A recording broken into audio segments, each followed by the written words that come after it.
कोहरा साउंड कहाँ के हो?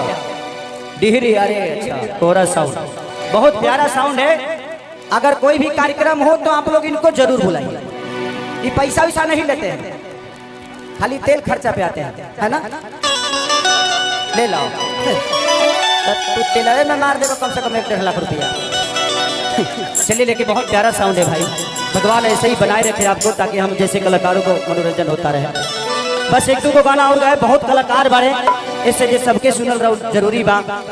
शिल्पी राज हमार बहन, विजय चौहान, अंकुश राजा, अक्षरा जी भी आई हुई हैं। तो बहुत सारी कलाकार है, सपना चौहान। तो सबको प्यार और आशीर्वाद दे के जाइएगा कि चढ़ल जवानी जोर भइल बा,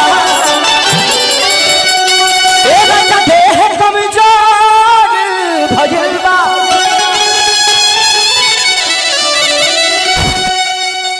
कि ना रहलोगे तो दिल में उठे आगी हो, काहे तरसाव तार बलिया के बागी हो।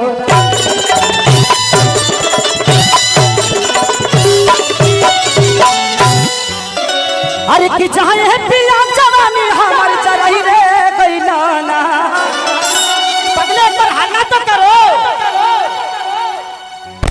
तू पीछे से हल्ला करत रह, तू हल्ला करत रह कि हवा छोड़त रह।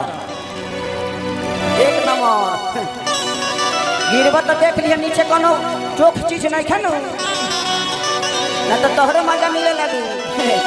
आदमी बनेगा। 1 2 3 4।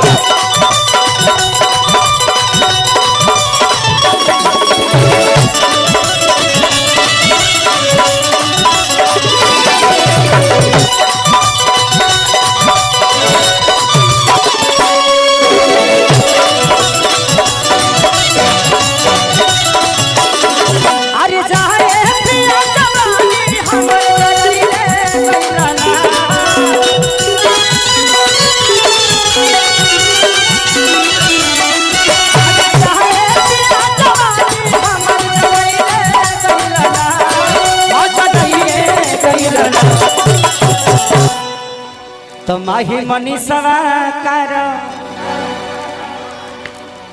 ये दोनों बच्ची के बारे में क्या बोलोगे?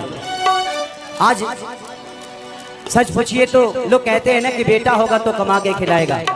आज ये अपने परिवार को ही नहीं बल्कि पूरे खानदान को तार दिया इन लोगों ने, अपने मेहनत से, अपने ऊर्जा से, अपने कला से। और इन दोनों का मिसाल देता हूँ मैं। मुझे मेहनती में शिल्पी राज को प्यार क्यों करता हूँ जानते हैं?